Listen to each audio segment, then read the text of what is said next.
Presidenta de Aluex, Carmen Rosa Martínez. Saludo también al resto de la Junta Directiva, por supuesto, a nuestro conferenciante de hoy, Ramón Bello Serrano, y a otros conferenciantes que en semanas pasadas o en próximas semanas nos van a acompañar. A todos ustedes, por supuesto, también, señoras, señores, muy buenas tardes.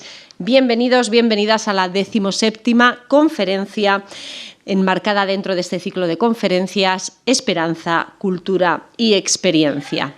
Bien, después de semanas de viajes y también del gran esfuerzo que hicimos la semana pasada para encontrar números, fórmulas o ecuaciones en la literatura, también teatro, algo de novela y mucha poesía en las matemáticas, hoy creo que nos apetece, y más con este día, sentarnos un poquito y tomarnos un largo y reposado café. Y fíjense, qué puesta en escena, qué preparación. Bueno, esto yo me lo van a permitir, pero merece un aplauso, por favor.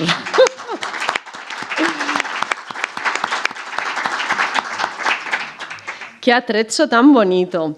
Bueno, nos vamos a tomar un café, pero no uno cualquiera de estos así rápidos. No.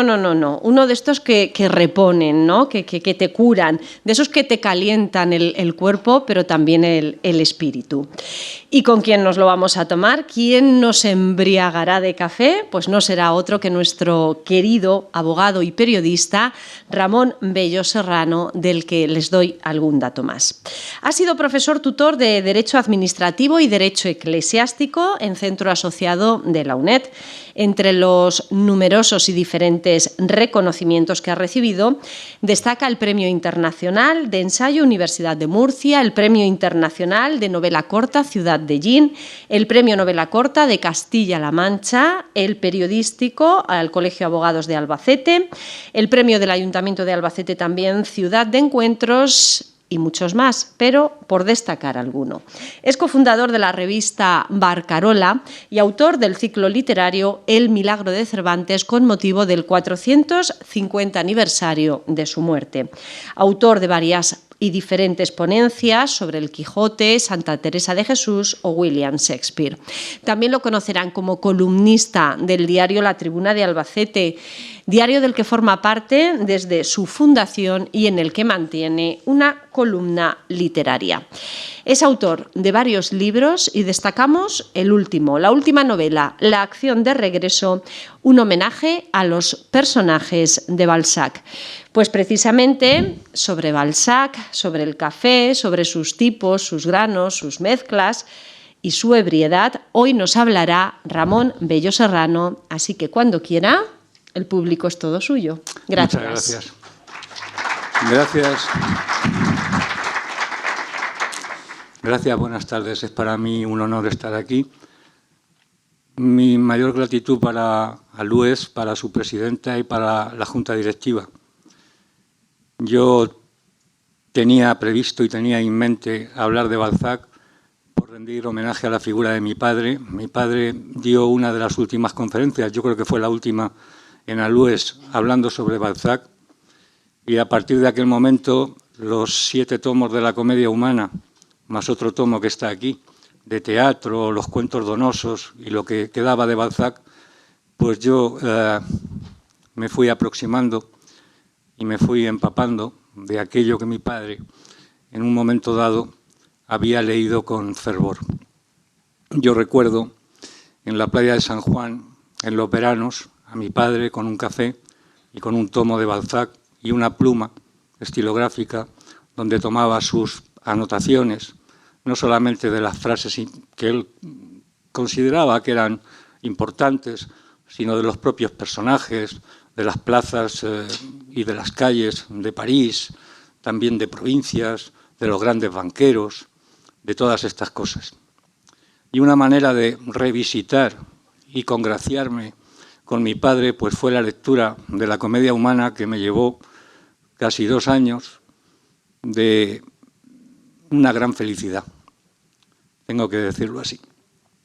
La conferencia, no me gusta hablar de conferencia porque parece que uno va a cansar al auditorio, pero mi intervención no es para descubrir nada nuevo de Balzac. De Balzac se ha escrito muchísimo, y yo soy un simple escritor que quiero comentar el efecto que ha causado en mí su lectura y lo que yo pueda aportar o compartir con tantos amigos que aquí tengo, que seguramente será pues de cierto interés, pero nada más. Los escritores, y aquí veo a algunos, y algunos muy queridos, como es el caso del poeta Diego Sanz, vivimos un poco de la rapiña del resto de los grandes escritores. Quiero decir que necesitamos enseguida entrar en sus grandes aguas o en sus trenes de largo recorrido para poder llenar nuestras alcuzas y llenar nuestros pequeños pozos o arroyuelos para luego poder escribir con una mayor facilidad y con menor ahogo. Balzac nació en 1799, el mismo día en que un militar cruzaba las líneas inglesas, desembarcaba en Francia y prácticamente enseñando su sombrero, como dice Balzac, se hizo con el poder entero.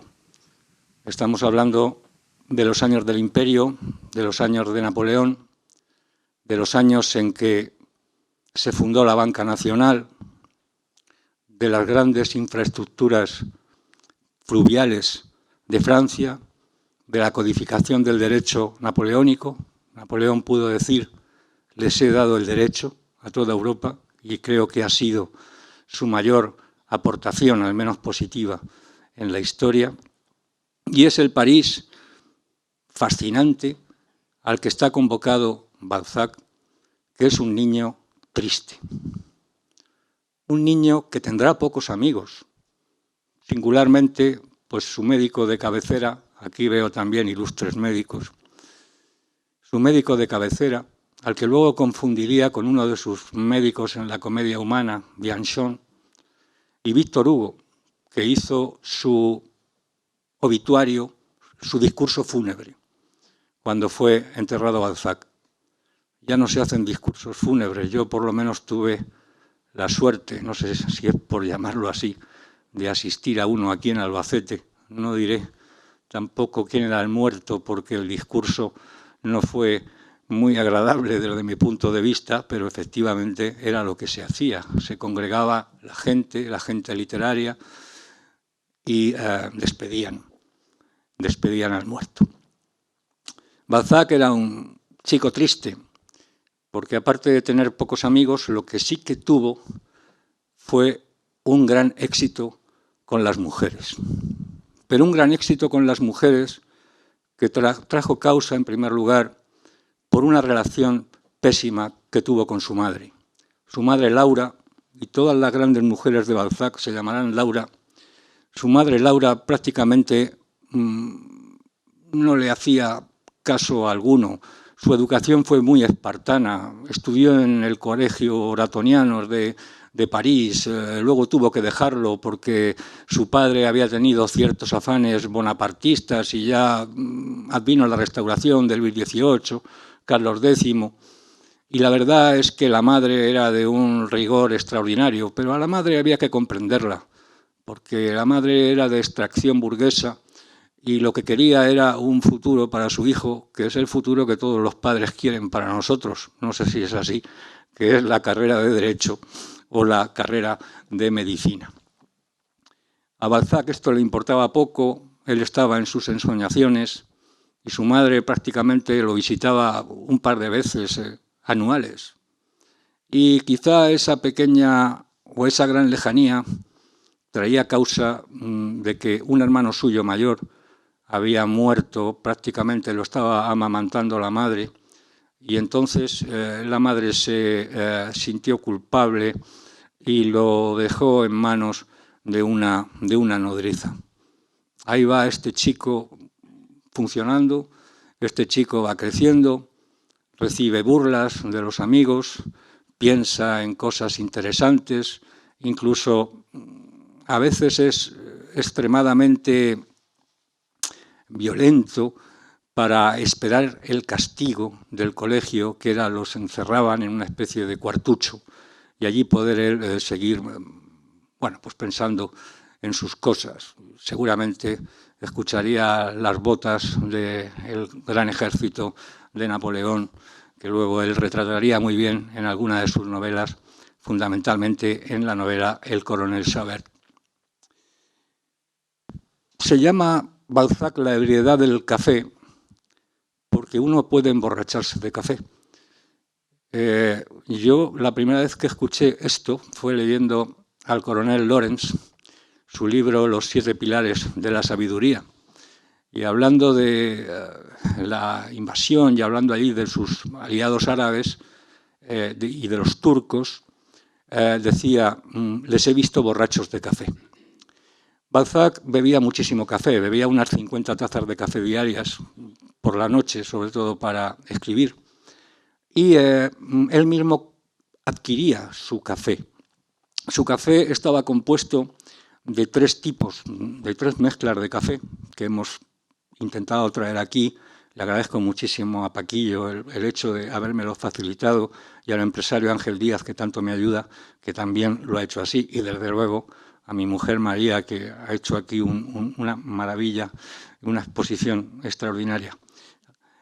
Y los 3 granos de café eran Martinica, la Martinica francesa, el café Bourbon y el café Moka. El propio Balzac los tostaba, los mezclaba y al mezclarlo luego los trituraba para poder hacer el café, que era el café turco. Café turco, como todos sabemos, es una cafetera que tiene un mango grande en el que se calienta el agua con las medidas justas que pueda llevar de café, se deja en ebullición el agua con un poco de azúcar si se quiere. Cuando el agua ya está en ebullición se retira, entonces se echa el café más una cucharadita más, depende de las personas que vayan a tomar el café o de las raciones del café. Se lleva a ebullición otra vez, se retira, se vuelve a llevar a ebullición, se retira y entonces se le echa un chorroncito de agua fría para que los pozos del café se aposenten abajo de la cafetera.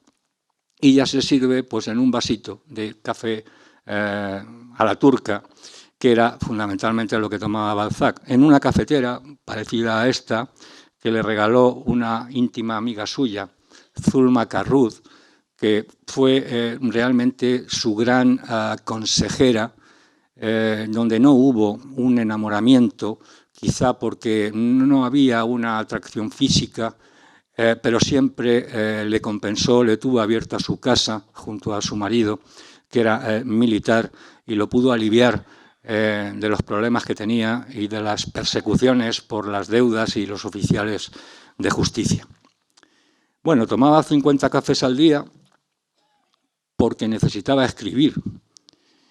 Él le dijo a su padre que no quería seguir la carrera de Derecho, aunque había estado durante una temporada larga como pasante de pluma en un despacho de abogados. Ese abogado luego estará en la Comedia Humana, será el abogado d'Herville, abogado que aparecerá en El tío Goriot, en El coronel Chabert y en Gosbeck. Cuenta Balzac en la novela del coronel Chabert y detalla exactamente cómo es un despacho de abogados en aquel tiempo. Había 4 o 5 pasantes, todas las bibliotecas estaban llenas de legajos, había una cantidad de testamentos, sobre todo de minutas para encargar contratos matrimoniales, donaciones, letras protestadas, resguardos de garantía, hipotecas, prendas con desplazamiento. Era algo extraordinario. El poder del abogado, sobre todo del abogado de la burguesía, era el poder que prácticamente iluminaba sin solución de continuidad todo lo que fue la época napoleónica y luego la época de la Restauración. Balzac ahí nos va a plantear el primer gran fresco de su novela dentro de la comedia humana. Pero antes de hablar del coronel Chabert, es bueno decir que Balzac le pidió a su padre 2 años para ser escritor, que su padre le dijo, bueno, pues no estoy de acuerdo y tu madre tampoco, pero te daremos 2 años y te ayudaremos un poco. Y le ayudaron ciertamente un poco porque la madre buscó el peor apartamento de París, el peor tabuco de París, en el que solo había una mesa coja y una silla desvencijada para intentar quitarle a su hijo la manía de escribir.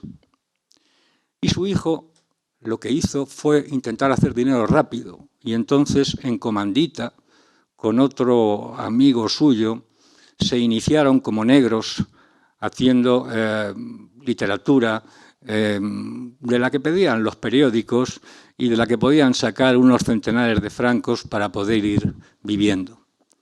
Allí lo pasó mal Balzac, pero su proverbial inteligencia, aparte del café, se dejaba notar en algunas curiosidades. Solamente se alimentó durante 1 año o año y medio de pan duro, agua, altramuces, algo de leche y algún embutido. Él lo que hacía por la noche era que en su mesa, en la mesa de trabajo, hacía unos círculos como si fueran unos platos y ponía ostras de Ostende, chuletas, patitos, y entonces cuando comía el pan duro imaginaba que estaba comiendo esos manjares. Su imaginación era grande. Bueno, ¿qué es lo que ocurre? Que Balzac quiere hacerse editor y al hacerse editor vienen las deudas, vienen las quiebras, vienen los problemas y sobre todo vienen los oficiales de justicia buscando dinero. Ese hombre que estaba en un tabuco allí en París con sus aventuras literarias, que prácticamente no salía de allí porque no tenía dinero y tenía que ir a las fuentes a coger agua para evitar gastarse 1 sueldo o 2 sueldos del aguador que le pudiera llevar allí una botella de agua, unos litros de agua, salía de vez en cuando al bosque de Bolonia y pronunciaba discursos. Él mismo lo dice en la Comedia Humana, dice, la cantidad de discursos que habré yo hecho y pronunciado en el bosque de Bolonia. Y miraba tenuamente a través de los cristales de los cafés para ver a los señores y sobre todo a las señoras que podían estar allí o en los salones, y él envidiaba un poco aquella vida. Y tuvo un golpe de suerte. Tuvo un golpe de suerte porque conoció a Madame de Berny, a la señora de Berny, a la que él llamará la dilecta. La señora de Berny tenía la misma edad que la madre de Balzac, la misma edad. Así que Balzac encontró una madre, una mujer, una amante y una mujer que le cuidó, que le sufragó deudas y que le quiso mucho. Le quiso mucho. Y a partir de ese momento, Balzac va a empezar a despuntar, a intentar crear literatura de alto vuelo.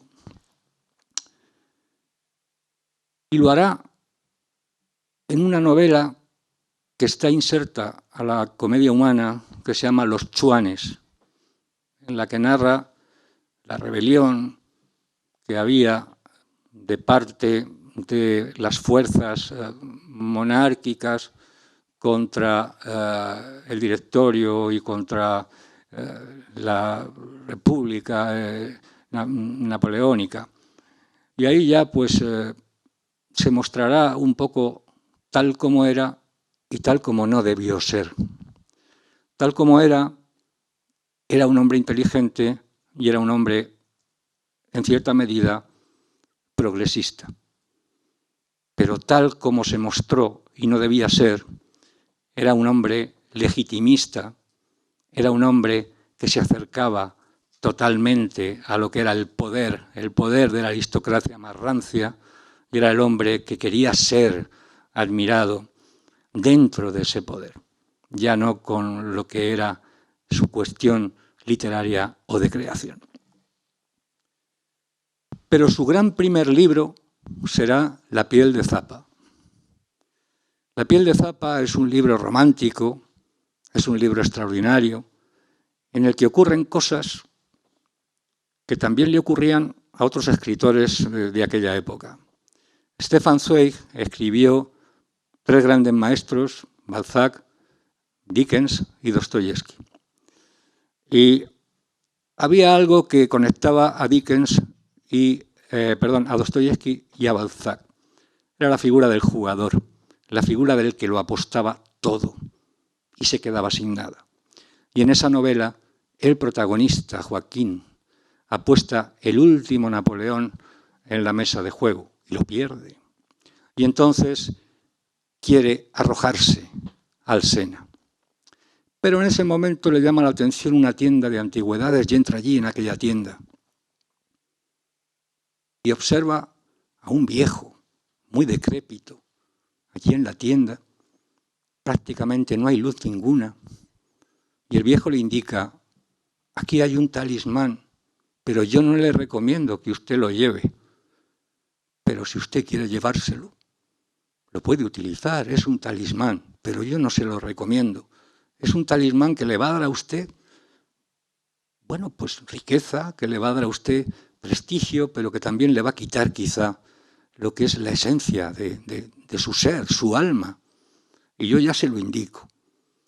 Y entonces este protagonista coge esa piel de zapa, esa piel de onagro, y de repente como que se despierta en una gran bacanal, que es lo que él había querido, o lo que él había soñado, y se encuentra con gente de muy alta condición, y se encuentra con señoras extraordinariamente bellas y sugerentes, y se encuentra muy bien vestido, y con dinero en los bolsillos, hasta el punto que ya toda la novela es el deseo que él va teniendo de tener cosas y cómo se va estrechando la piel de onagro, la piel de zapa, hasta que llegará un momento en que el talismán se consumirá y él entonces perderá su alma.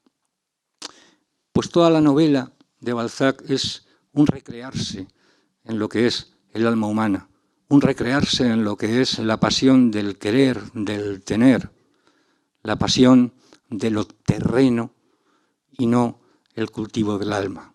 Hasta el punto que en esa novela Balzac llamará a químicos para que puedan estudiar esa piel de zapa a instancias de Joaquín, y llamarán a un gran ingeniero para ver si pueden estirarla de tal manera que no se vaya consumiendo, porque al consumirse el protagonista va a morir, que es efectivamente lo que ocurrirá. Así que todo es una aventura moral de Balzac. Y este libro, esta piel de zapa,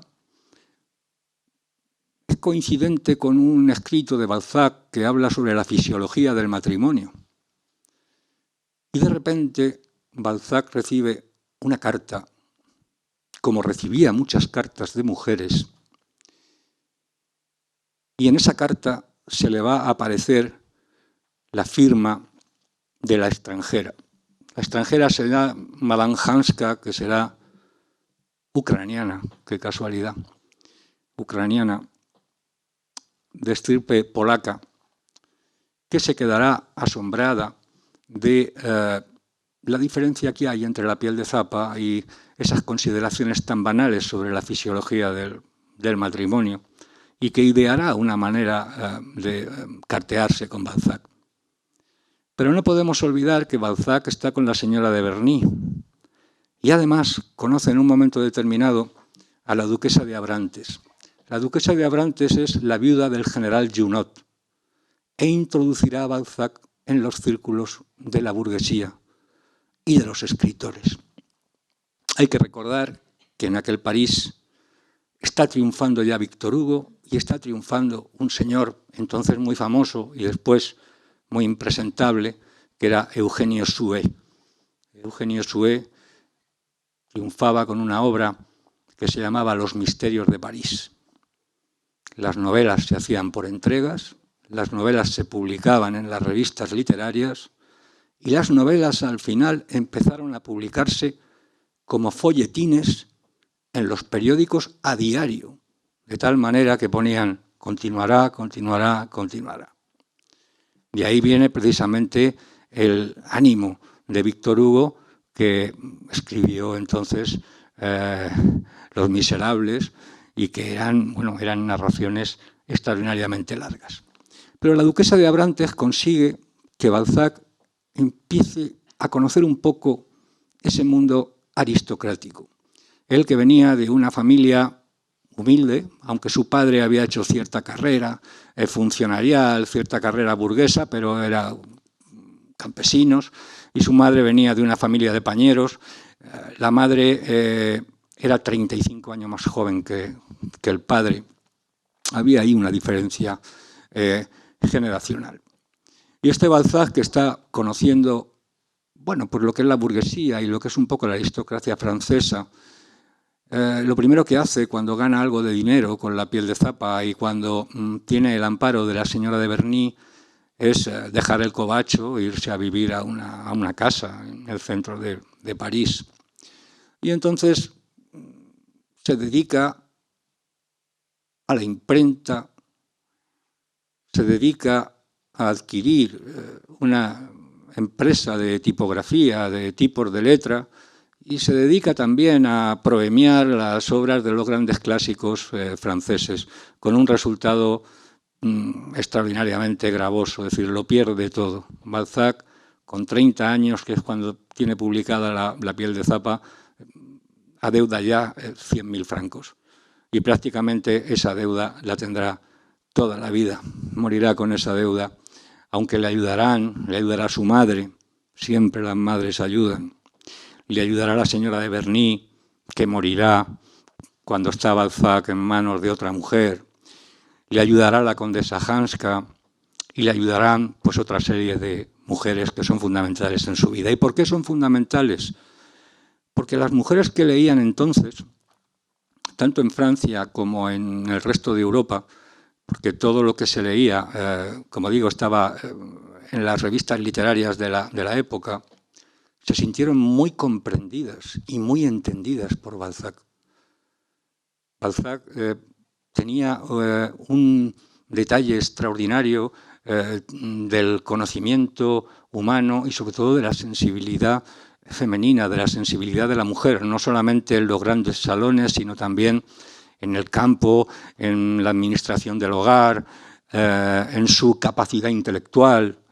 Y esto, las mujeres cuando leían se sentían muy identificadas con él, se sentían seducidas por él. Y Balzac era un hombre muy poco atractivo, era como un tentempié, era un hombre que tenía piernicorto, grueso, casi obeso, los dientes los tenía estropeados, pero sin embargo tenía una mirada, un fulgor en esa mirada, que dejaba completamente asombrado a las mujeres de su época, totalmente asombradas. Cuando recibe la carta de esta extranjera, encima de la carta de la extranjera hay otra carta. Es la carta de la duquesa de Castries. La duquesa de Castries tiene una vida fascinante. Casada, deja al duque y se marcha con Metternich. No se esconde, tienen un hijo, son felices y viven en Italia. Pero un día esta señora cae del caballo y queda paralítica de cintura para abajo y además su marido a los 3 meses muere de tuberculosis. Tiene que volver a París y vuelve a París con las puertas cerradas. Nadie quiere saber nada de ella. Vuelve con el estigma del adulterio. Y entonces, cuando empieza a leer a Balzac, empieza a serenarse, a encontrarse a gusto. Y le escribe. Y le dice que va siguiendo su literatura, va siguiendo sus libros y que le gustaría hablar con él. Y Balzac, en el momento en que ve que es una carta, y una carta que viene de parte de una duquesa, le ocurrirá lo que siempre le ocurre, y es que se entusiasmará por esa cuestión, por la cuestión aristocrática. Irá a ver a la duquesa de Castries, hablará con ella, sostendrán interminables conversaciones, hará aproximaciones, pero al final no podrá culminar lo que es enamoramiento, lo que es la pasión física. Y en un viaje en Ginebra ocurre algo que nadie sabe, un desencuentro tremendamente duro, que hace que Balzac vuelva a su París, a seguir padeciendo sus deudas, a seguir soportando a los acreedores, a los administradores, a los procuradores que van intentando cobrar, incluso a arrendar una vivienda bajo nombre supuesto, bajo nombre de una viuda, para que no le puedan localizar. Tiene dobles entradas, tiene escaleras para poder salir huyendo, para no tener que pagar. Pero, sin embargo, todas estas cosas y todo esto que sufre Balzac no le empece para que él intente rodearse de lujos, rodearse de un bastón extraordinario que será famoso en París, incluso de comprar un coche y ponerle su escudo de armas, cuando realmente el de Balzac es todo apócrifo, es decir, es una invención del padre que quiere darle lustre aristocrático a su historia. Publica el Coronel Sabert. Volvamos al Coronel Sabert. ¿Por qué me interesa tanto? Porque en el Coronel Sabert se unen Bonaparte y la Restauración. Se une el Coronel Sabert, que es un hombre del pueblo, que gana prestigio, mérito y oficialidad en el ejército francés por sus propios méritos, que consigue la Legión de Honor por su arrojo en combate, y que antes de partir para la última campaña napoleónica toma en matrimonio a su mujer Rosa, que era una antigua prostituta, y cuando antes de partir gana su título de conde, el coronel la hace a ella condesa. Y eso es una manera de triunfar en el París que Napoleón había edificado con su casa. Porque no hay que olvidar que Napoleón crea una casa real. En España tuvimos que soportar la casa Bonaparte, con José Bonaparte, pero crea su casa real. Y el Coronel Sabert sufrirá en la batalla de Ailú un gran trastorno. Lo herirán en la cabeza, prácticamente casi le abren la cabeza, de un sablazo. Y pasará casi 2 años recuperándose sin saber quién es, sin saber qué le ocurre, hasta que, bueno, se recupera y vuelve a París. Y se encuentra un París en el que Napoleón es algo de lo que nadie quiere hablar, porque se encuentra el París de Luis XVIII, el París de la Restauración, el París que quiere volver a divertirse de otra manera, el París donde las grandes señoras de los salones, en vez de llevar ligas, lo que llevan es, a la manera del liguero, llevaban como unos aros de oro. Era otra cosa. Y donde en aquel París el auténtico aristócrata era el aristócrata anterior, no el arribista que venía de Napoleón. Y entonces se entera que su mujer, a él le han dado por muerto, su mujer ha liquidado el inventario que tenía el conde Chauvert, el coronel Chauvert, y se había casado. Y se había casado con un señor que además tenía ambición de ser par de Francia y había tenido hijos. El coronel intenta acercarse a su mujer, la mujer lo no le hace ningún caso, ni siquiera quiere hablar con él, rechaza sus cartas, y ya un día el coronel se plantará en el despacho de este abogado del que hablábamos antes, del abogado Derville, y querrá hablar con el abogado, y todos sus pasantes se reirán de él, se mofarán. Hay un señor ahí con un chacó y va mal vestido y lleva prendida la Legión de Honor y quiere hablar con nuestro abogado, que tantísimo trabajo tiene, insiste, hasta que un día el primer pasante le dice: venga usted a las 4 de la mañana, que es cuando viene ya nuestro querido abogado, y entonces despacha sus cartas personales. Tiene tanto trabajo. Y a las 4 de la mañana se planta ahí el coronel Chauvert. Y está solo el abogado Derville. Le dice: ¿qué quiere? Dice: quiero contarle mi historia. Le cuenta su historia. El abogado Derville le dará 5 sueldos diarios mientras que va a tomar su defensa.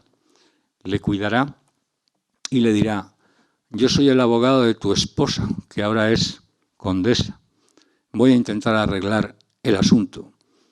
Y cuando se arregle el asunto, porque habrá una indemnización económica, yo cobraré mis derechos y entonces lo que te he adelantado para que puedas tener una vida digna, también lo recuperaré.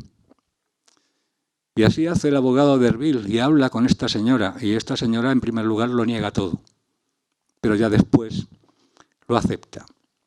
Ella no tiene la culpa porque le dieron muerto legalmente, lo dieron por muerto legalmente, pero el abogado le dice: intenta llegar a un acuerdo satisfactorio para ambas partes, tú puedes llevar tu vida adelante y él también tiene derecho a tener una mínima seguridad.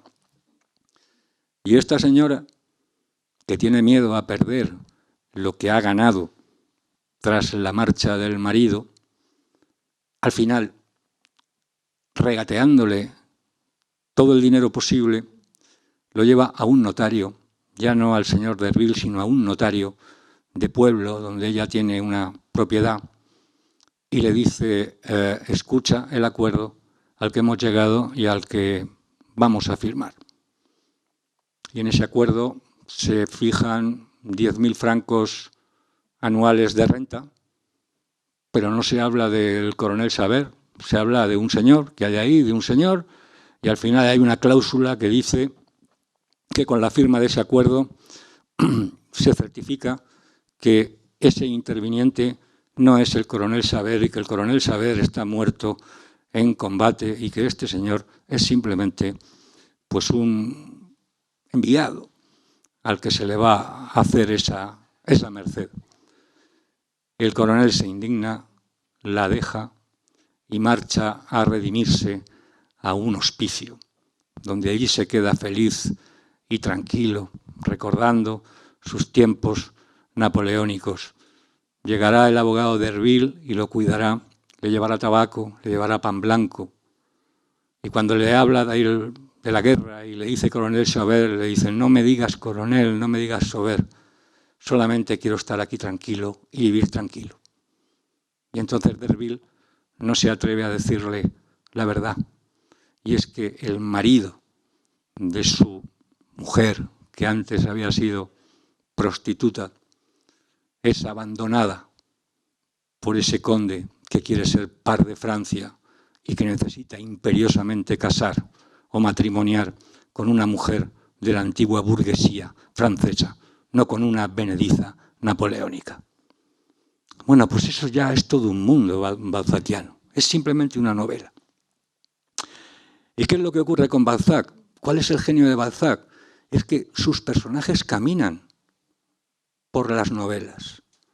Este abogado Derville lo vamos a ver en otra novela fundamental de Balzac, que es El tío Goriot, Papá Goriot. Es un poco como el Rey Lear de Shakespeare. Papá Goriot hizo dinero en la época napoleónica con una pasta, una especie de como los italianos, pasta para las sopas y para dar de comer a la tropa. Y tiene 2 hijas. Y las 2 hijas tienen 2 matrimonios importantes. Una con Nucingen, que es un gran banquero, y otra con un vizconde, a la que le será adúltera con un canalla que también sale mucho en la comedia humana.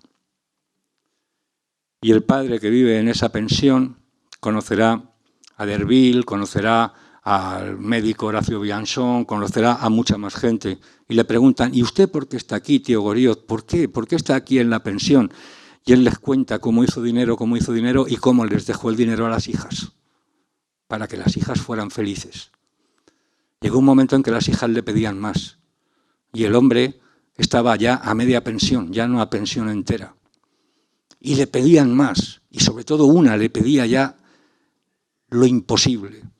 Y era que le sacara de los apuros que ella misma se había empeñado en tener con su amante, y al tener una letra de cambio por ahí girando de manera tremenda por lo que era París.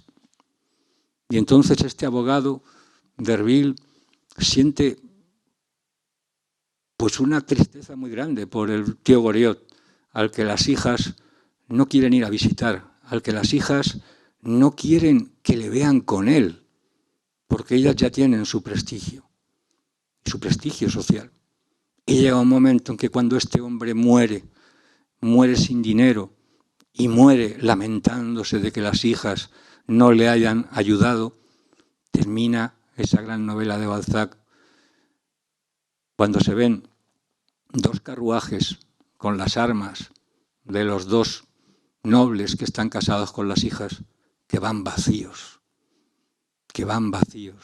Esos carruajes iban al cementerio y van vacíos. No han llegado a tiempo las hijas de montar en los coches, o no han querido montar en los coches.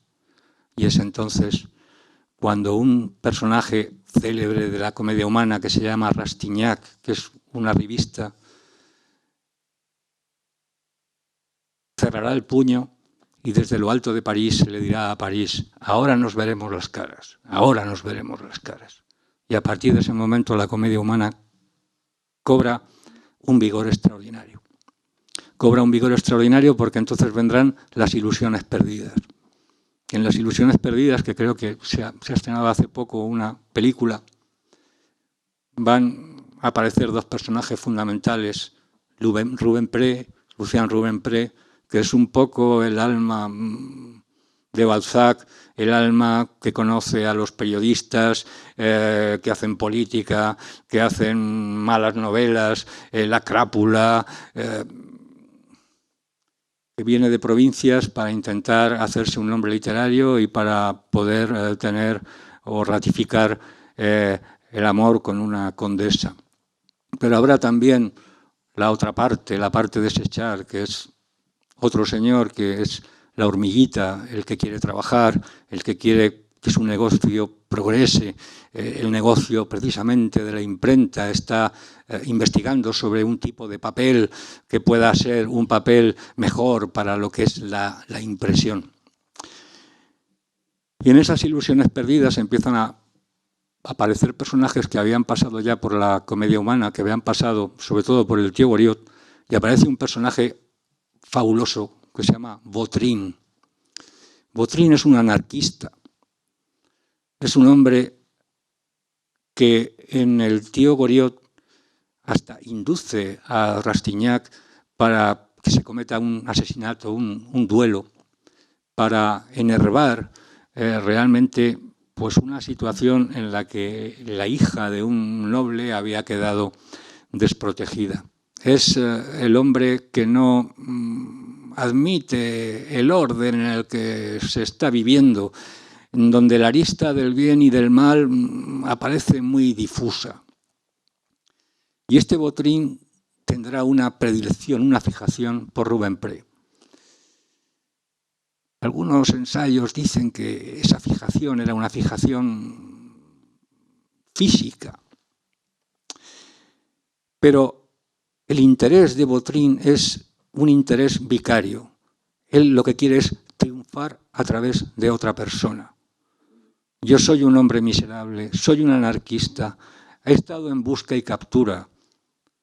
Me busca la gendarmería.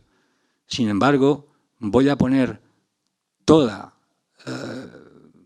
mi afán en que mi espejo, que es un Rubempré, triunfe.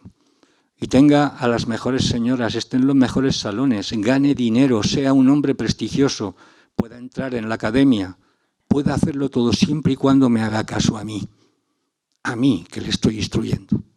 No le hará caso. En Las ilusiones perdidas hay un monólogo extraordinario.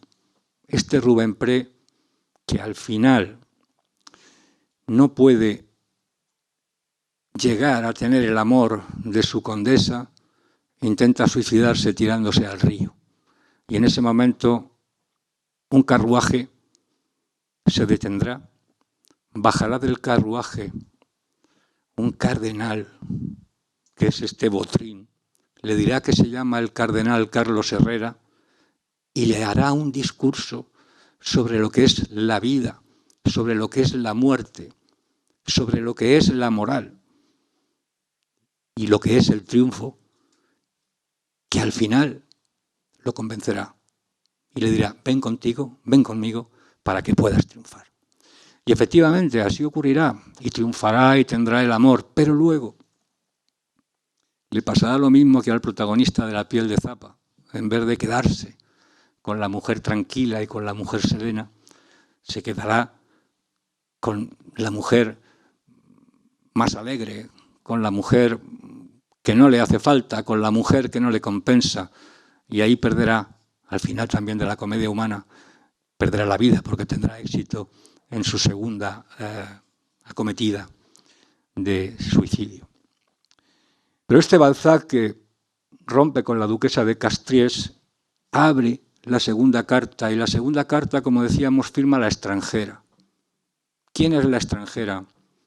La extranjera es Madame Hanska, la condesa Hanska, polaca, que vive en Ucrania. La condesa Hanska vivía en una enorme casa con el conde Hansky, al que el conde Hansky le subía a lo menos 20 años y era un hombre tremendamente aburrido. Y entonces idearon el ardid de enviar una carta a Balzac, no escrita de puño y letra por la condesa, sino escrita de un grupo que estaban allí, la condesa, la institutriz, la criada, porque claro, no podían mandar una carta a la condesa directamente a Balzac, porque si había contestación el conde iba a enterarse. Entonces, idean esto. Y cuando Balzac abre aquella carta, una carta que viene de Ucrania, una carta de una condesa, que además le reconviene, y le dice, no entiendo su fisiología del matrimonio, no entiendo lo que usted está diciendo, contésteme. Pero claro, no le puede contestar porque no tiene las señas de esta señora. Entonces se va a un periódico, a una revista literaria. ¿Cuál es la revista literaria que puede entrar en Ucrania, por donde precisamente conocen mis lecturas? Y le dan el nombre de una revista, y allí pone un anuncio. Y le dice, el señor B, es decir, el señor de Balzac, ha recibido la carta de tal y espera tener correspondencia, espera tener los datos de las señas para poder tener una correspondencia directa. Cuando la condesa Hanska recibe la contestación, recibe esa publicación y lo ve en los periódicos, se asombra. Pero es que un poco ya se inquieta. Siguen las cartas y entonces empiezan a cruzarse las cartas, hasta que llega un momento en que dicen, bueno, tenemos que conocernos. Y traban conocimiento. Traban conocimiento en Suiza, en el lago, en un lago suizo, exactamente no recuerdo, en Neuchâtel me parece que es. Y entonces se conocen, conoce también al conde, y ahí empieza una relación de amor que luego desembocará en algo para mí no tan estupendo. Balzac se siente totalmente deslumbrado. Tienen un segundo encuentro en el que tienen ya una relación amorosa, pero después ya no se van a ver hasta 7 años después, porque la condesa dirá, yo tengo que estar aquí en Ucrania, cuando muera el conde, pues entonces hablaremos. Pero es que además en En el ínterin, Balzac, que no se estaba quieto, conocerá a una mujer fascinante, que es una duquesa, la duquesa de Visconti. La duquesa de Visconti yo creo que es la mujer más interesante que conoce Balzac, porque lo comprendió de una manera extraordinaria. No solamente se hicieron amantes, cuando todavía estaba esperando las contestaciones y las cartas de la señora Hanska, sino que se sintió divertidísima de todas las historias que él le contaba. Fundamentalmente hubo una historia rara, y era la historia de las minas de plata de Cerdeña. Balzac se enteró de casualidad de que había la posibilidad de poder aprovechar lo que no habían aprovechado los romanos en las minas de plata de Cerdeña por falta de infraestructura, por falta de utensilios, y entonces quiso asociarse con otro señor para intentar hacer dinero de esas minas de Cerdeña. Aquello fue un desastre, perdió todavía mucho más dinero, y entonces, para aliviar sus deudas, esta duquesa de Visconti le hizo ir a Italia, en un viaje a Italia, para arreglar los papeles de una herencia del marido de la duquesa. Y lo quería tanto que hasta le dejó irse con un paje. El paje era una chica que se había cortado el cabello, que se había tintado el cabello y que se había puesto la casaca de un chico.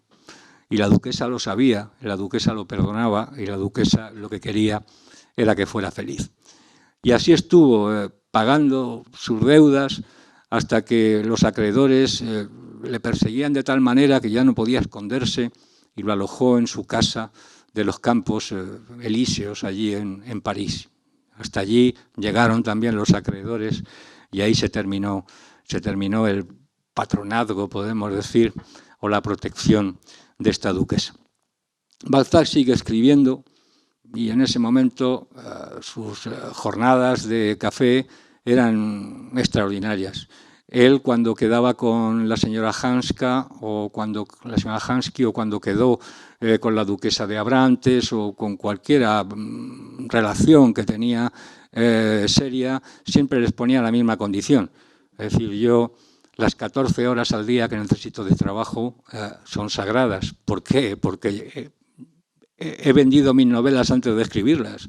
Tengo que pagar mis deudas.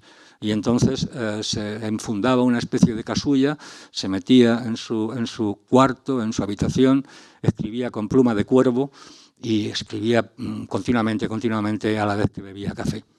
¿Cómo escribía Balzac? Normalmente sus borradores eran raros, porque plasmaba lo que era su idea de una novela, de un capítulo de la novela, lo mandaba a la imprenta le devolvían las pruebas, y entonces ramificaba todas las pruebas, iba tomando notas y más notas y más notas, hasta el punto que los cajistas y aquellos que tenían que hacer las nuevas pruebas de las novelas de Balzac huían de la imprenta, no querían, porque además tenía una letra endiablada y corregía permanentemente. Él fue haciendo pues todo lo que era la comedia humana. Es un amigo suyo, le sugirió, él le dijo, mira, yo estoy en la ruina, tengo muchas deudas, pero me he guardado una bala de plata. La bala de plata son mis obras completas, que es lo que yo voy a intentar publicar. Y su amigo Beloy, que se llamaba, le dijo, mira, vengo de Italia y he estado leyendo la Divina Comedia por toda Italia. Dice, ¿por qué no le llamamos la comedia humana? Entonces, la comedia humana. Y en la comedia humana pues meterá las escenas de la vida parisiense, las escenas de la vida privada, las escenas de la vida de provincias, los parientes pobres, el primo Pons, la prima Bette, los meterá a todos. Las novelas de tipo policíaco. Es un asunto tenebroso, es una de las primeras novelas o episodios policíacos que escribe Balzac. Y ahí irá funcionando. Y cuando parece que la vida le sonríe, es en el momento en que la señora Hanska le escribe una carta de luto y le dice, mi marido ha muerto. Y entonces Balzac dice, bueno, ha muerto el marido, han pasado 7 años, no nos hemos visto, Yo pienso en lo que es la aristocracia y en los millones, y en estar tranquilo. Pero la condesa Hanska no se lo pondrá fácil, precisamente porque la condesa Hanska siente de manera impropia, y a quienes admiramos a Balzac nos da esa sensación, que trata a Balzac como el pobre Balzac, como alguien inferior. Es un gran escritor, sí, no cabe duda, quizá el mejor escritor europeo que hay en ese momento, pero lo trata como un siervo, no es de la aristocracia. Y así lo irá tratando, y será una situación realmente rara. Empieza Balzac a tener muchos problemas físicos, muchísimos. Pierde vista, tiene grandes cardiopatías, su salud es mala, muy mala. Y cuando parecía que aquello no iba a prosperar, Madame Hanska entonces aceptó, se casaron en Ucrania, después de pedir permiso al zar, porque necesitaba el permiso para poder salir la extranjera, para poder salir la condesa de Ucrania y establecerse en París. Y Balzac se siente un hombre feliz al casarse. En ese momento está muy enfermo y Madame Hanska con un ataque de gota tremendo. Y entonces le encarga a su madre que amueble una casa en París que sea una casa digna de una condesa. Y la madre, de manera obediente, soslayando también otras deudas del propio Balzac, le va poniendo unas habitaciones extraordinarias, con unos espejos, con unas cafeteras, todo magnífico para poder recibir al matrimonio. Sin embargo, la madre sabe que el hijo quiere que en el momento en que llegue a París la madre desaparezca. No quiere ver a la madre. Cuando llega a París con la señora Hanska se da un episodio extraordinariamente cruel. Y es que se ven todas las luces encendidas de la casa donde van a vivir, pero no les abren la puerta. Al final el criado de Balzac se había vuelto loco y lo tuvieron que sacar de aquella casa. De Balzac podríamos estar aquí hablando muchísimo, muchísimo, muchísimo. Lo importante para mí como escritor es que fue capaz de dejar plasmado en toda su obra ya no solo el vivir del imperio y de la restauración en Francia, sino el tipo de las personas. Retrató muy bien a los hombres y a las mujeres. Retrató la avidez, al pobre y al rico. Balzac es el primer novelista, el primero que introduce el dinero en la novela. Antes de Balzac están Cervantes, Shakespeare, Dostoyevsky, Dante, las pasiones, el orgullo, el amor, el deshonor, pero el dinero no. Balzac mete el dinero en la comedia humana y a la vez del dinero mete e introduce todo el procedimiento judicial, todo el procedimiento penal, todo el procedimiento mercantil. Y toda la comedia humana se habla del contrato de matrimonio, de la declaración de ausencia y fallecimiento del coronel Chauvert, de los problemas económicos que tiene el tío Goriot. De todo, todo aparece ahí. Tenía un ojo extraordinario. Y Stefan Zweig se pregunta, ¿cómo podía saber tantas cosas Balzac si realmente estaba permanentemente encerrado en su gabinete escribiendo? Sabía de todo, sabía hasta de lo que no podía saber. Y efectivamente así lo dejó escrito en toda la comedia humana. Pero es que escribió más cosas, porque escribió teatro. Y escribió teatro para intentar ganar dinero y poder seguir escribiendo la comedia humana. Escribió unos cuentos donosos a la manera de Rabelais, que son unos cuentos tremendos, de un altísimo voltaje, que si ahora mismo se leen, pues efectivamente así se ve. Artículos en los periódicos, críticas de todo tipo. La verdad es que su vida fue una vida de novela. Voy a terminar ya. Hay dos grandes biografías de Balzac, una de André Magloire, que se llama Balzac, Prometeo, y hay otra de Stefan Zweig que no llegó a publicarse porque era un manuscrito que recibió su editor unos días antes de suicidarse junto con su mujer. Esa novela, esa biografía, la novela de un escritor, terminó por publicarse una vez ya muerto el escritor austriaco, con retoques, pero es realmente una gran biografía. Por ahí aparece y por ahí navegan todos los escritores, todos los amantes del mundo balzaquiano. Balzac al final se dio cuenta de los excesos, pero ya llegó tarde. Llegó un momento en que dejó el café, pero llegó tarde a ese dejar el café. Él recordaría en su lecho de muerte muchas cosas, entre otras aquello que les decía a sus amigos escritores: si queréis triunfar, encerraros durante 2 años en una habitación con una buena resma de papel y empezar a escribir solamente bebed agua, comer aceitunas y altramuces y sobre todo ser castos, cosa que él no hacía nunca. Cuando terminaba sus novelas, sus banquetes eran conocidísimos en París. De una vez despachó 50 ostras de Ostende, una docena de chuletas, un capón asado, un patito relleno de nabos y, bueno, una cantidad tremenda de comida. Era un hombre completamente monomaniaco, extraordinario y que escribió muchísimo. La novela a la que hacía, la biografía a la que hacía mención era Prometeo o la vida de Balzac de André Magloire. Pues bien, mi padre habló en una conferencia de estas cosas, naturalmente habló muchísimo mejor que yo. Mi padre miraba al público, a sus amigos realmente, y luego a mí me comentó: no veía nada, estaba ciego, yo miraba, no veía nada.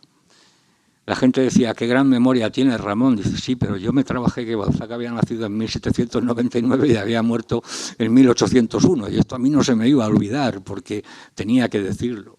Y mi padre habló de Rastignac, y habló del tío Goriot, y habló de Eugenia Grandet, de la que no hemos hablado, y de tantos y tantos personajes de Balzac. No habló de uno que a mí me importaba mucho, que era Gosbeck, el usurero. Derville también va a casa de Gosbeck. Gosbeck lo tenía todo. Tenía letras protestadas, vales reales, asignados, prendas con desplazamiento, sin desplazamiento, tenía de todo. Y desde su usura gobernaba el París del dinero que se necesitaba. Y cuando fue Derville a verlo, estaba moribundo. Gosbeck le dijo: yo puedo dirigir el mundo económico de París desde aquí. Y a mí ya me recordaba un poco a Vautrin, haciendo lo que hacía con Rubempré. Dice: pero le diré algo.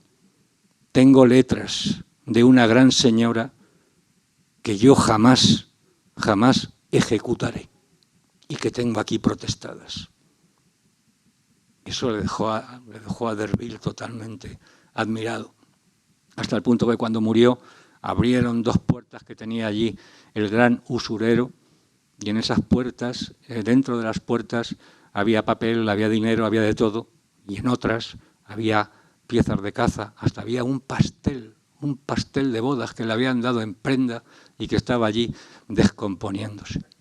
Todos esos personajes pasan, y pasa también su médico personal, que fue uno de los pocos amigos de Balzac, y Balzac en su lecho de muerte llamará al médico Bianchon de la comedia humana, que no estaba, como era natural. Tuvo una mala muerte, lo pasó mal, lo pasó muy mal, y la paradoja es que cuando Balzac podía haber descansado más y cuando podía haberse dedicado a una vida más tranquila, es cuanto menos escribió, cuando más padeció y cuando realmente más infeliz fue.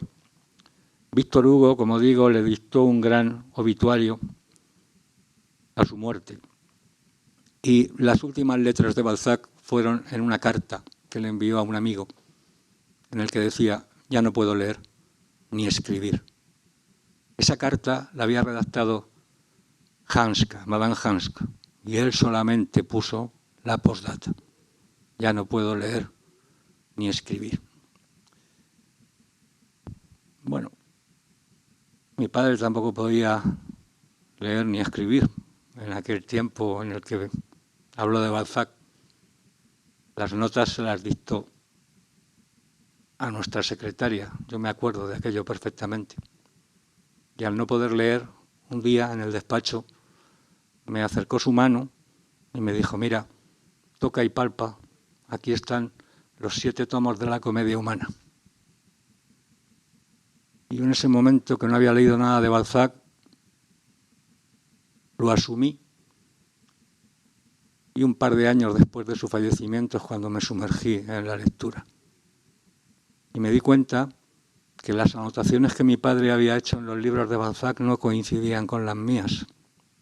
No coincidían con las mías. Y me di cuenta, y me da cierto pudor decirlo, que había algunas novelas que estaban en blanco. Que estaban en blanco. Mi padre, como un hombre prudente, había leído lo primero, lo que era sustancial de Balzac, y había ido dejando lo que era accesorio. Yo, que era imprudente y que era totalmente lanzado, pues empecé a celebrar, a congraciarme también con mi padre, leyendo toda esta gran aventura que es la Comedia Humana. ¿Qué he aprendido yo de Balzac? Pues algo que también me decía mi padre: la constancia en la escritura, el cuidar uno lo que es su pequeña carrera, sus pequeños libros, sus pequeños afanes, su escritura. Al final te marcharás y quizá quede algún artículo que otro interesante, pero tendrás tu obra más o menos publicada, tendrás tus afanes. Y eso es lo que yo he intentado hacer. Y cuando uno le cuesta más escribir o le cuesta más crear, el poder zambullirse en una literatura tan amplia y tan interesante como es la de Balzac, pues es un plato de gran gusto. Máxime cuando estamos hablando de un escritor realista, de un escritor que es extraordinariamente sencillo de leer y de un escritor que conmueve de manera permanente. Me he dejado muchísimas cosas, pero sí quiero decir una última.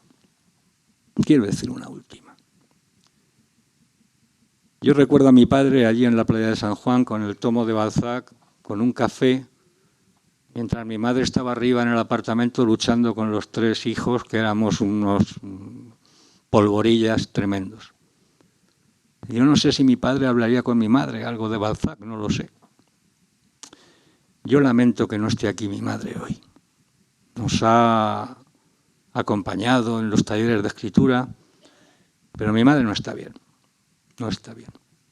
Así que si yo he iniciado hoy esta intervención queriendo honrar la memoria de mi padre, la quiero cerrar con un recuerdo y con un amor de hijo hacia mi madre.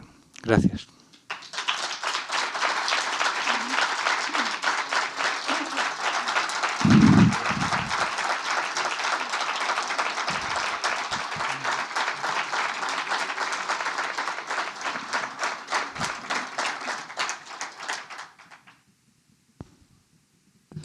Bueno, qué bonito, ¿verdad? Gracias. Muchísimas gracias por regalarnos esta tarde tan maravillosa. De verdad, muchas gracias.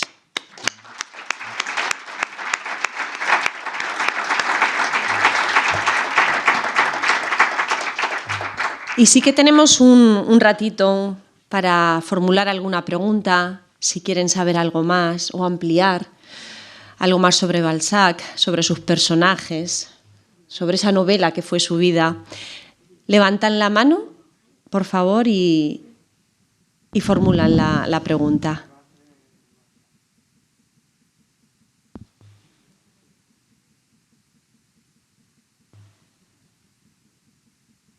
Venga, aprovechen. No se corten. Que luego siempre nos vamos diciendo, ay, me hubiera gustado preguntar esto. Venga, pues es el momento. Yo me voy a preguntar a mí mismo. A ver, por aquí. Si quieres. Ay, bueno. No, por favor, claro. Sí. Yo quería preguntarle, don Ramón, leyendo alguna anotación sobre la comedia humana, me llamó poderosamente la atención el dato de que la comedia humana era toda una sociología de Francia, de toda la Francia, desde la capitalina hasta la provincial, pero me cifraban el número de personajes que podía haber en toda la comedia humana en unos 2000 personajes. Personajes que se repiten a lo largo de muchas de las novelas. Y bueno, como me consta que usted ha leído todo ese corpus de novelas, solamente que nos indicara qué personaje principal le ha llamado la atención de los que se repiten en varias novelas, y además el personaje secundario que más le haya llamado la atención. Gracias. Bueno, muchas gracias. El personaje secundario que más me ha llamado la atención es Gosbeck, el usurero. Muchísimo la atención porque tiene ese golpe de genio, ese golpe de elegancia. Es decir, en la novela, una mujer, una señora de un gran salón de París, que está sufragando los gastos de su amante, que es un canalla. El canalla ha girado 2 letras de cambio de las que tiene que hacerse cargo esta señora. Y esta señora no puede hacerse cargo del dinero porque entonces tiene que descubrir el adulterio al marido. Y va a ver al usurero, que tiene las letras en la mano. Y el usurero la para en seco y le dice: yo no voy a protestar estas letras, yo no voy a cobrar estas letras. Esta mujer, vaya usted tranquila. No puedo entenderlo, no puedo entender en ese momento esa... Pero luego tiene su causa, porque una de las hijas, la hija de Gosbeck, será también amante de Rubempré y será un alma perdida en toda la comedia humana. Y en cuanto al personaje fundamental para mí de la comedia humana, para mí es Derville, aunque no es el personaje, para mí es el abogado. Aunque no, realmente dirán, no, es Rubempré, bien, es Rastignac, bien. No, pero para mí es Derville, porque es el abogado y va conociendo todo lo que es el mundo de París. Y también, bueno, estará el médico, Bianchot, y hay que tener en cuenta que Balzac es que lo sabía todo, es decir, escribe del cura de aldea, escribe ya no solo del cura de aldea, sino del primo que vive en el campo, de la prima Bete, es decir, es todo, es decir, es todo, es un corpus todo extraordinario. Son 2.000 personajes, son 4.000 personajes. En 2.000 se censaron, pero eran 4.000 personajes. Yo, tan ingenuo y tan impertinente, cuando empecé a leer a Balzac, me quise hacer con un diccionario de personajes de Balzac y no había. Había un diccionario francés, sin traducir. Hoy en Wikipedia están todos los personajes de Balzac. Pero claro, los personajes fundamentales sí que están. Pero entonces tenía mérito la lectura, ahora que no había Wikipedia, porque yo tengo las notas manuscritas de mi padre, donde ponía por qué calle había pasado el Gosbeck en el año tal, cuando llevaba la letra o llevaba un asignado real de París. Y entonces era capaz de hacer incluso lo que era el cuadro de París y de esa manzana y de ese distrito de París, de tomar ahí una nota. Entonces sí que se leía con más eficacia. Mi padre hablaba mucho de Balzac con don Francisco Pérez, al que yo asistí. Cuando hablaba de obituarios, yo fui uno de los pocos que acompañé el féretro de don Francisco Pérez cuando murió aquí en Albacete. En fin, gran amante de Balzac y sobre todo experto en Don Juan Benet. Y cuando yo decía que me quería hacer alguna pregunta, pues me la hago ya. ¿Qué es lo que le pasó a la señora de Berny? Que no hemos dicho lo que le pasó. La señora de Berny tenía la misma edad que la madre de Balzac. La señora de Berny sabía que en los ojos de Balzac estaba el fuego de otra mujer. La señora de Berny se daba cuenta de que envejecía. Y al final, cuando Balzac estaba fuera de Francia, con la duquesa de Castries, estaba intentando una aproximación más seria, al volver, cuando ocurre aquel incidente tremendo, la madre le dice: ¿sabes quién ha muerto? Ha muerto la dilecta. Se queda. La madre lo mira con una cara, como diciendo: esta es mi antagonista. Entonces Balzac irá corriendo y en la tumba todavía removida, mientras cae la nieve, se tirará todo lo largo que era y llorará la muerte de la dilecta, de la señora de Berny. Gracias por la pregunta. Bueno, ¿hay alguna pregunta más? Sí.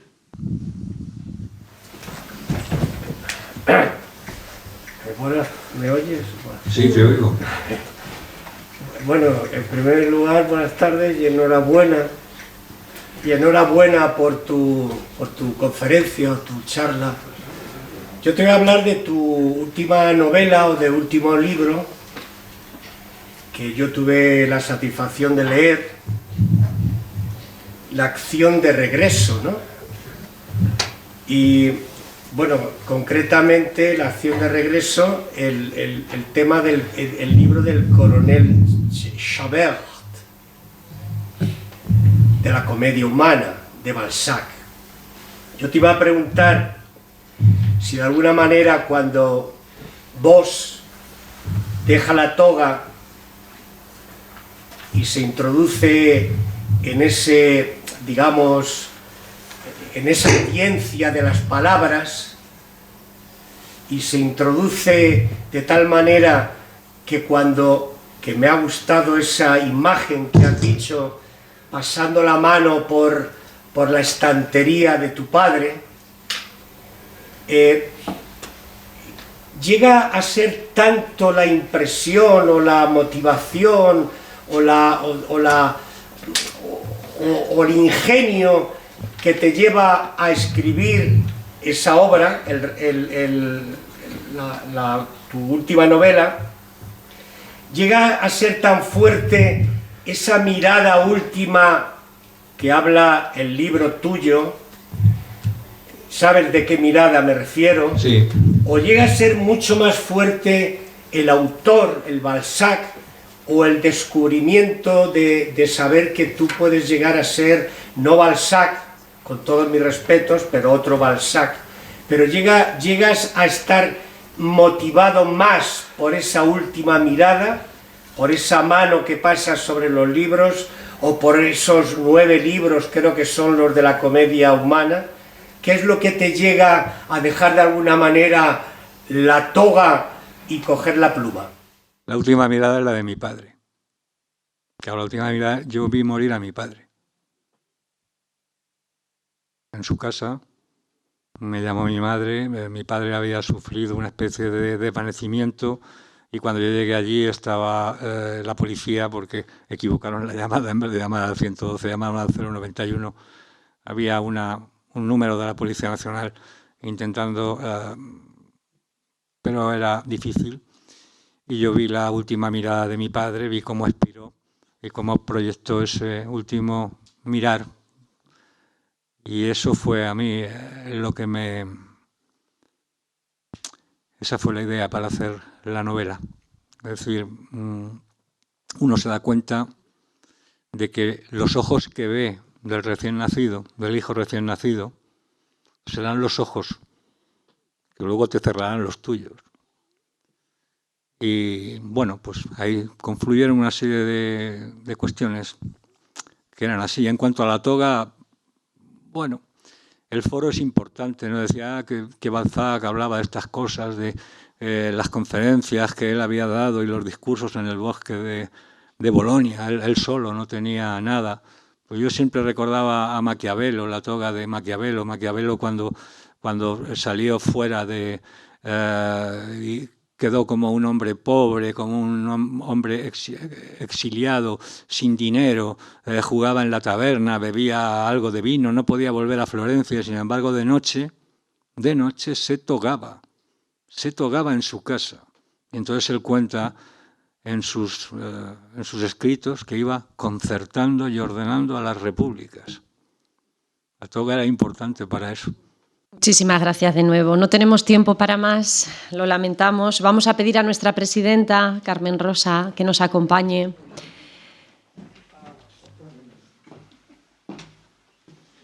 Y también a Ramón Bello. Si pueden ponerse ahí delante. Sí. Bueno, pues un detalle para reconocer y agradecer la participación de nuestro conferenciante de hoy. Es nuestro arbolito de Aluex, este árbol que va creciendo, lleno de conocimiento. Está crecido ya. Mientras tanto, les cuento que la próxima semana no abandonaremos la literatura y además con el hilo conductor del 8 de marzo, del Día Internacional de la Mujer, María Antonia Sanabria, catedrática de Lengua y de Literatura Española, nos hablará precisamente de Mujer, Libertad y Ternura, una velada con Emilia Pardo Bazán. No se la pierdan. Muy recomendable, sin duda. Hasta la próxima semana.